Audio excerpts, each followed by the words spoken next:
The latest evidence for the family's survival beyond Ekaterinburg also contradicts the story, but there is reason to believe that, even as she told it, Anastasia knew it was pure invention. Baron Kleist lost no time in making the story public, and though he and his wife reveled in the reflected glory of having a Grand Duchess in the house, Anastasia deeply resented the stream of visitors who came to stare at her.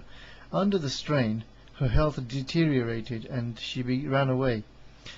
Now began a period of restlessness. She became the object of a tug of war between the émigrés staying with the different families, her visits interrupted by periods spent in hospital. But interest in the patient was not confined to Tsarist sympathizers. The royal families of Europe began to make inquiries about her. During 1922, while she was convalescing in the country home of Police Inspector Grunberg, she was visited incognito by Princess Irene of Prussia, the Tsarina's sister. The princess did not recognize her, but admitted it was 10 years since she had seen the imperial family. She came to see her to make a judgment of whether she was the person that they wanted to see. Royal visitors.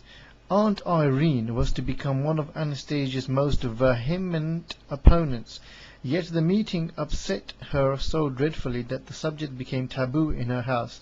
Vehement, V-E-H-E-M-E-N-T, opponent.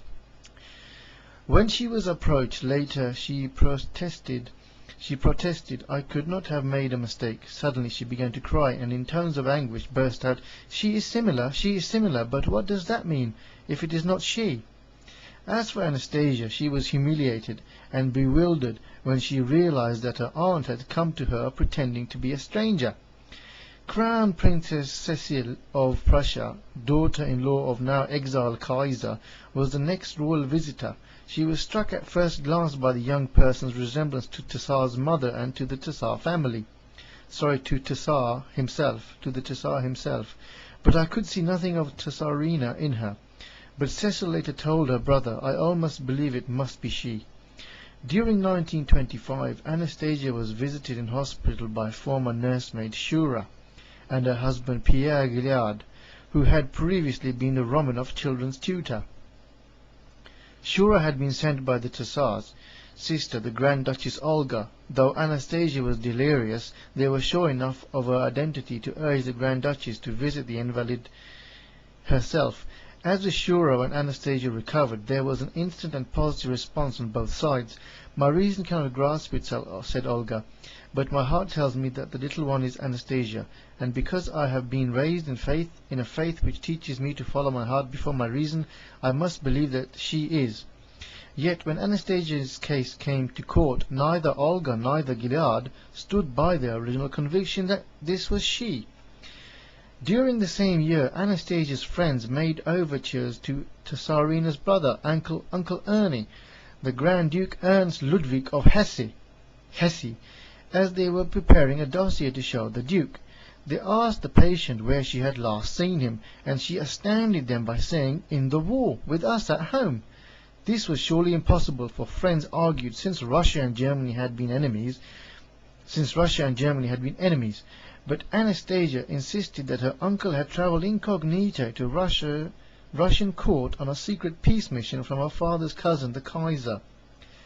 The claimant's supporters realized the potency of this remark if it could be proved to be true, but naturally enough Uncle Ernie did not want his wartime secrets made public, and as soon as she heard that what she had said, he refused to have anything to do with Anastasia. When she came to trial, he was her chief opponent, pouring thousands of pounds into the fight against her recognition. However, see now, this Uncle Ernie poured thousands of pounds to tell people that this isn't her. So this is working against her now. I don't know whether it's her or not at the moment. However, other members of the family testified the Grand Duke. Well, a personal note before I continue. A lot of people are now... One person is going to see her, yes? And she's not convinced, or maybe she is. Then another person, then another person. Now 4 or 5 people have gone to see the same person. Now there must be a reason for this. Right, so the Uncle Ernie has given money. However, other members of the family testified that the Grand Duke had been on a secret, though failed, mission to Tassar. And the evidence today suggests that Anastasia's remark was indeed accurate. Now, Uncle Ernie didn't want his wartime secrets to be made public. This is another personal note. His wartime secrets to be made public because obviously of danger to himself. She was, and plus, not many people listen to women, do they? In those days, women was like, oh, shut up, woman, and sit down. You don't know what you're talking about. Right. She was also the first. Now, hang on a minute. So he poured thousands into the case. That means this must have been possibly Anastasia herself, because he wouldn't have done otherwise, would he? She was also the first person known to speak of the Grand Duke's unsuccessful Russian mission in public. And evidence suggests that Anastasia's remark was indeed accurate. Yes. I will continue this later. Thank you very much for listening.